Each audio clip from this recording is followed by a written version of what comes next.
அன்பே சிவம் மனமே குரு என்றுணர்த்திய குருவே போற்றி. எனக்குள் இறைவனை உணர வைத்த குருவே போற்றி. இன்னொரு இந்த கேள்வி எப்படி கேட்குறதில்ல, மௌனமா இருக்கிறது, மௌனமா இருந்தா பிறவி தவிர்க்குமா, மௌனம் பிறவி தவிர்க்குமா அப்படின்னு சொல்லிட்டு. மௌனத்தில் இருந்தால் நம்ம நீங்கள் பாடத்தில் சொல்கிறது வேற, பட் ஒரிஜினலாகவே மௌன விரதம் இருக்காங்க, சாப்பிடாம இருக்காங்க, இது இருக்காங்க, உபவாசம் சொல்கிறாங்க, சாப்பிடாம இருக்காங்க. ஸோ இதெல்லாம் பண்ணால் பிறவி தவிர்க்குமா ஐயா? எல்லாருமே அது எத்தனை நாள் உபவாசம்? அது உபவாசம் இருக்கிறாங்க எத்தனை நாள்? 6 நாள் இருக்காங்க. காலையில் மட்டும் சாப்பிடாமன்ட்டு மத்தியானம் நல்லா மூக்கு படிக்க 3 படி துண்டுறாங்கல்ல, அது உபவாசம். அது பேர் உடம்பை பக்குவப்படுத்துறாங்கன்னு அர்த்தம். இந்த நோன்பு சில பண்டிகைகளில் நான் ஒரு பொழுது நோன்பு, இந்த ஒரு பொழுதுக்கு தலை கடவுளுக்கு ஏதாவது ஆகுமா அப்படின்னா ஒன்றும் ஆகாது. உன் உடம்பு ஆரோக்கியமாக இருக்கும். ஒரு மிஷின் இருக்குது, இந்த ஒர்க் ஷாப்பில் கவர்மெண்ட்லலாம் பார்த்திங்கன்னா டிசம்பர் லீவ் விடுவாங்க. இந்த டிசம்பர் லீவ் 10 நாள் எதுக்கு விடுவோன்னா அங்கே மிஷினுங்களெல்லாம் சுத்தம் பண்ணி ஆயிலெல்லாம் போட்டு தொடச்சி வைக்கிறதுக்காக. ஏன்னா அது வருஷம் ஃபுல்லாக ஓடி குப்பையும் கூழும் ஆகி தேஞ்சு போந்தெல்லாம் இருக்குது, அதெல்லாம் மாற்றிக்கிட்டு அடுத்த வருஷம் வேலை செய்யறதுக்கு அந்த டிசம்பர் லீவ் 10 நாள் அதை ஆல்ட்ரேஷன் பண்ண விடுவாங்க. அது மாதிரி ஒரு வேளை உபவாசம் இருந்து இவன் வயிற்றை சுத்தம் பண்ணிக்கிறதுக்கு இது வேலை. இதுக்கும் கடவுளுக்கும் புண்ணியத்துக்கும் பயனே சம்மந்தமே கிடையாது. உபவாசம் மகான்கள் இருந்தான், அவன் 3 தவிர்த்தான். தாகத்தை தவிர்த்தான், தூக்கத்தை தவிர்த்தான், பசியை தவிர்த்தான். தாகம், பசி, தூக்கம் இந்த 3 எவன் தவிர்த்தானோ அவன் கடவுளோடு வாழறான்னு அர்த்தம். அது மகானுக்கு முடியும், மனுஷனுக்கு முடியாது. 2 நாளைக்கு வீட்டில் பொண்டாட்டி சண்டை போட்டுக்கணும், சோறு போடலாம், 3ஆவது நாள் உன்னால் வேலை செய்ய முடியாது. நல்ல மூக்க பிடிக்க பொண்டாட்டி சோறு கட்டி கொடுத்தா தான் நீ போய் வேலை செய்ய முடியும். அப்போ நீ எங்கேருந்து உபவாசங்கிறது? சும்மானா வாய் பண்ணு மூன்னா அது மௌனம் இல்லை. மௌனம்ன்றது வாழ்நாள் ஃபுல்லாக இருக்கணும். இருக்க முடியுமா மனுஷனால்? இருக்க முடியாது. ஆனால் ஒரு 2 மணி நேரமாவது அதை பழகுங்கன்னாவே பழகத்துக்கு ஆள் கிடையாது. மௌன உபதேசம் கொடுக்குறோம், யாரும் இருக்க முடியல. ஆனால் அவங்க பேசுறது பெருமையாக, நான் மௌன உபதேசம் வரைக்கும் வாங்கிட்டேன், என்ன பண்ண போகிற, என்ன பண்ண போகிற, வாங்கி ஒன்றும் பண்ண போகல, என்ன செய்யவே இல்லையே, அது என்னன்னு தெரியாது உனக்கு. இப்போது மௌன உபதேசத்தை சரியான முறையில் எவன் ஒருத்தன் கடைப்பிடிக்கிறான்னு அவன் கடவுளை பார்ப்பான். ஆனால் அதுக்கு காலங்கள் தேவை. அவன் நீ 5 மணி நேரம் 6 மணி நேரம் அதில் உட்காந்தான்னா மறந்து போயிடணும், அவன் இருக்கிறானா இல்லையான்னு அவனுக்கு தெரியக்கூடாது.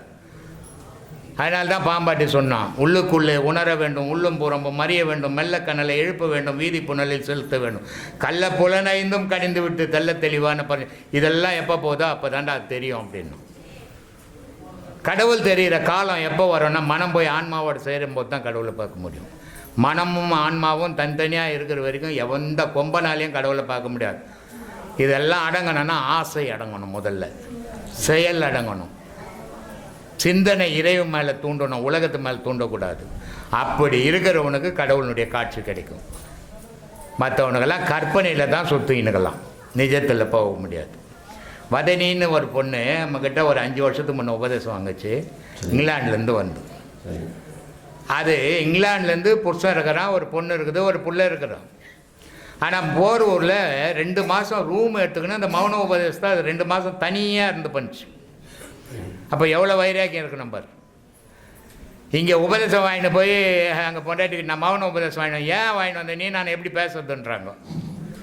அதனால் வானா அந்த உபதேசம் அங்கேயே விட்டுட்டேன் நான், நீ நானுமே பேசிங்களான்னு பேசிக்கிறான். அப்புறம் எங்கே மௌன உபதேசம் வேலை செய்யும்? மௌன உபதேசம் பண்ணுறதா இருந்தால் குறைஞ்சது 5 மணி நேரம் உட்காரணும். ஏன்னா 1 மணி நேரம் உனக்கு பழைய எண்ணங்கள்லாம் வந்து வந்து வந்து வந்து மோதும் உன்னை. அந்த 1 மணி நேரம் அது மோதி மோதி மோதி அது நின்ன பிறகு தான் நீ மௌனத்துக்கே போக முடியும். 1/2 மணி நேரம் உட்கார்றது முடியலையே, கது தட்டுறாங்கல்ல. அதனால் அந்த மௌனம் இல்லை, மௌனம்ன்றது மந்திர உபதேசம்னு பேர். அது அந்த மௌன உபதேசம் முறையான கொடுக்குற குருவாகவும் இருக்கணும், தெரிஞ்சிருக்கணும். மௌன உபதேசம்னா சும்மா நான் வாய் மூடிக்கணும் பார்த்துக்கணும், ஊரெல்லாம் பார்த்து புலன் அலைய விட்டுட்டு மௌனத்தில் இருக்க முடியாது. புலன் அடங்கினா தான் மௌனம் கை கூடும். அப்போ புலன் அடங்குற மாதிரி நம்ம உட்காரணும் அங்கே. அதனால் சொன்ன அகங்காரம் உள்ளடக்கி ஐம்புலனை சுட்டறுத்து தூங்காமல் தூங்கி சுகம் பெறுவது எக்காலம். அந்த மௌனத்து உபதேசத்தில் தூங்கவும் இல்லை, மூச்சுக்கணும் இல்லை. ரெண்டுக்கும் இடைப்பட்ட நிலையில் நீ வாழற, அதுக்கு பேர் துரியம்னு பேர். அந்த மாதிரி நிலையை கொண்டாடணும். அதனால் மௌனம்ன்றது இங்கே வாய் மூடிக்கின்னு போய் பேனால் எழுதி கொடுக்குறதெல்லாம் மௌனம் ஆகிடாது. மௌனம்ன்றது நீ ஒரு இடத்துல உட்காந்துன்னா நீ அப்படியே உடம்பெல்லாம் கொப்பளம் கிளம்பிடும், அவ்வளோ சூடாக்கிடும், ஒன்றுமே செய்யலாம், நான் சும்மா உட்காந்துக்கிறேன். அந்த மாதிரி நிலைக்கு போனால்தான் மௌனம் கை கொடுக்கும். உபதேசம் வாங்கிறதால மௌனம் கை கொடுக்காது. எந்த ஒரு பாடமும் நீ செய்தால்தான் அதனுடைய நன்மையை நீ அனுபவிக்க முடியும். நீ செய்யாத எந்த பாடத்தாலையும் யாராலையும் அனுபவிக்கவே முடியாது. அதை மாதிரி பண்ணும். ஆத்மான சாமி. ஆமாம், ஆத்மான சாமி. இப்போ பௌர்ணமி இன்னைக்கு தைப்பூசம். ஆமாம், அது முருகனுக்கு உகந்த நாள். முருகனும் பௌர்ணமி ஒன்றா, பௌர்ணமி முருகனும் ஒன்றா?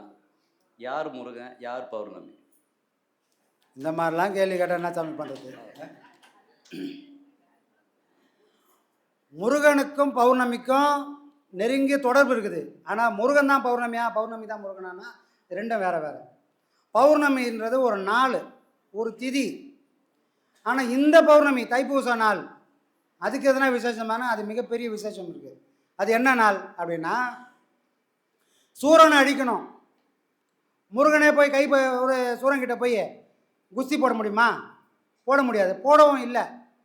அப்போ அந்த முருகன் என்ன பண்ணுறான், நான் சூரனை அழிக்கணும்னு என்னை இறைவன் படைச்சிட்டான், அப்பம் படைச்சிட்டான். ஆனால் அதுக்கான ஆயுதம் வேணும். எதை அழிக்க?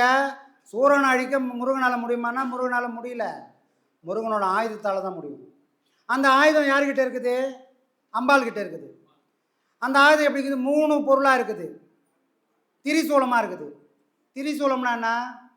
இச்சா சக்தி, கிரியா சக்தி, ஞான சக்தின்றது தான் திரிசூலத்தோட 3 அடையாளம். அம்பாள் என்ன பண்ணுறா, அப்படியே எடுத்து 3 சக்தியாக கொடுக்கல, 3த்தையும் ஒன்று திரட்டி வேளாக கொடுக்குறா.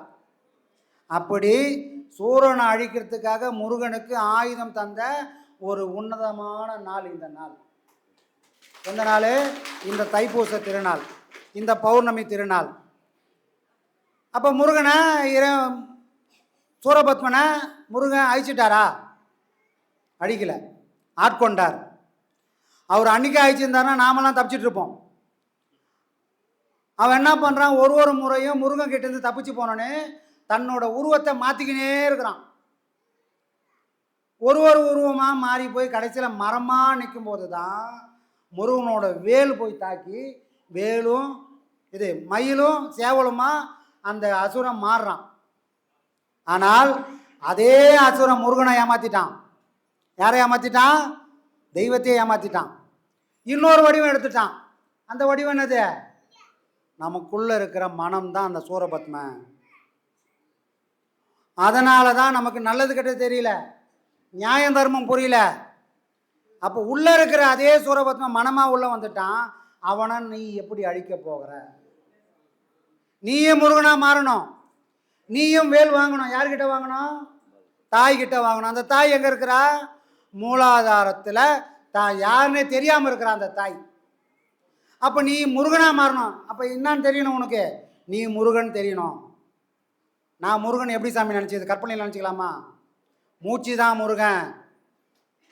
எது இல்லைன்னா நீ இல்லையோ அதுதான் முருகன். எது இல்லைன்னா நான் இல்லை, மூச்சு இல்லைன்னா நான் இல்லை, அப்போ அதுதான் முருகன். அப்போ நீ யாரா நினைக்கணும்? நீ எதுவாக இருக்கிற?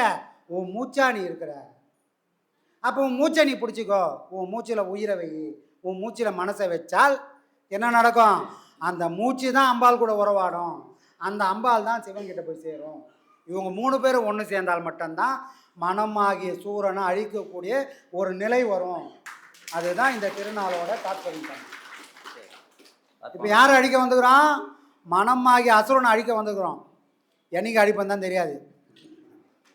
ஆத்மான சாமி, இப்போ 84,000 கோடி ஜீவராசியும் இறைவன் படைச்சிருக்கான். ஆமாம். அந்த படைச்சது யாரு? 84,000 கோடி ஜீவராசி எடுத்தது யாரு? எடுத்தவன் தான் படைச்சானா, படைச்சவன் தான் எடுத்தானா? யாரு இவன், யாரு அவன், யாரு? எப்படி சாமி இதெல்லாம் வில்லங்கமாக கேட்கணும்னு வந்துட்டீங்களா? திருவாசகத்துக்குள்ள மாணிக்க வாசகர் ஒரு விஷயத்த சொல்றாரு. யார் இந்த உலகத்தை படைச்சான்னு? அவன் தானே கடவுள். யார் இந்த உலகத்தை படைச்சான்? பிரம்மா தான் படைச்சான். எல்லாரும் அதான் சொல்றாங்க, பிரம்மா தான் படைச்சான்னு. ஆனால் இறைவன் யாருன்னு சொன்னால் இந்த பிரம்மா கூட பழமையானவன்டா அப்படின்றார். பிரம்மா தான் எல்லா உயிருக்கும் காரணம். 84,000 கோடி ஜீவராசிகளையும் படைச்சது யாரு? பிரம்மா. ஆனால் அவனையும் படைச்சவன் ஒருத்தன் இருக்கிறான்பா.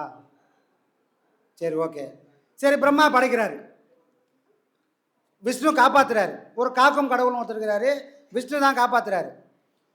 படைச்சது எல்லாத்தையும் காப்பாத்துறாரு. அவரு தெய்வமானா? இல்லை இல்லை, அவனையும் ஒருத்தன் காப்பாத்திங்கிறான். படைச்சவன் தெய்வம் இல்லைப்பா, அவனுக்கு மேலே ஒருத்தன் இருக்கிறான். அப்போ காப்பாற்றுறோனா? இல்லை இல்லை, அவனை காப்பாற்றுறோன்னு ஒருத்தன் இருக்கிறான்பா. சரி, படைச்சிட்டான், ஒருத்தன் காப்பாற்றுறான், இன்னொருத்தன் கதையை முடிக்க போகிறான், எல்லாத்தையும் அழிக்க போகிறான். 84,000 கோடி ஜீவராசின்னு அழிக்க போகிறான். அப்போ அவன் தான் தெய்வமா? இல்லை இல்லை, அவனையும் அழிக்கிறதுக்கு ஒருத்தன் இருக்கிறான்பா. தேவரும் மூவரும் காணா வடிவத்தில் ஒருத்தன் இருக்கிறான், அவன் தான் சிவம். அப்போ ஜீவராசிகளை, உயிர்களை படைச்சது யாரு? இந்த 3 பேரும் படைச்சான் ஒருத்தன், காப்பாற்றுறான் ஒருத்தன், அழிக்க போகிறான் ஒருத்தன். ஆனால் இந்த 3 பேரையும் படைச்சவன் ஒருத்தன் இருக்கிறான், அவனே சிவம். எல்லாத்துக்கும் ஆதாரமான பொருள் யாரு? சிவம். நாம் யாரை கும்பிட்டுன்னுக்குறோம்? எவன் படைச்சானோ அவனை கும்பிட்டுக்கிறோம், எவன் காப்பாற்றுறானோ அவனை கும்பிட்டுக்கிறோம், எவன் அடிக்க போகிறானோ அவனை கும்பிட்டுக்கிறோம். ஆனால் இவன் 3 பேருக்கும் சாட்சியாகவும் இவன் 3 பேருக்கும் ஆதாரமாகவும் ஒருத்தன் இருக்கிறான். அவனை நீ கும்பிட முடியாதுப்பா, உணர்ந்தால் மட்டும்தான் முடியும். அவனை நீ படத்தில் போட்டு காட்ட முடியாது, இவர் தான்ப்பா சிவன் சொல்ல முடியாது. அதனால தான் ஐயா சொன்னார், சிவனை யாரா பார்த்தா? யாரா பார்த்துக்க முடியுமானா? இல்லை. ஏன்னா அவரும் பார்க்கல. என்ன சாமி இது அநியாயம், அவர் எப்படி பார்க்காம இருப்பார்? அவரும் சிவனும் பார்க்கல, அவரையே அவர் பார்த்துட்டார். அவர் பார்த்தா என்ன ஆகும்னா, அப்போ தான் இந்த சீவன், அழியக்கூடிய இந்த ஜீவன் சிவமாக மாறி நிற்கும். அப்போ தான் எனக்கு பிறவி இல்லை, முக்தின்றது மோட்சமாக நிற்கும். அப்போ கடவுள் யார்? படைச்சது யாருன்னா ஒரே பொருள், ஏக பொருள், சிவபெருமான் மட்டும்தான். மற்றது எதுவுமே இந்த உலகத்தில் உயிர்களை எதையும் படைக்கவே இல்லை. எல்லாம் அதோட வேலையை செஞ்சிட்டு இருக்குது.